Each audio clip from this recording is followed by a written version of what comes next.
Hello, আজি লবণীয় খাবার খাইম and আছে যে চিটিংগকলের বিশেষ খানা গরু মাংসর কোয়াবের জোড়া বুনা লগে আছে সালাদ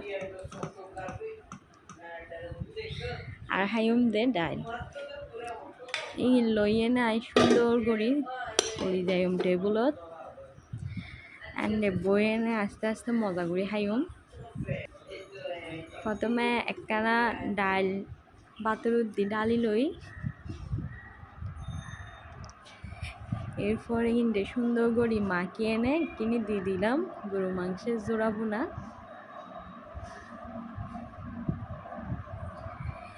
এরপর কিনে সালাদ লইলাম। খাবারে বিশেষ করে বহুত মজা তৃপ্তি সহকারে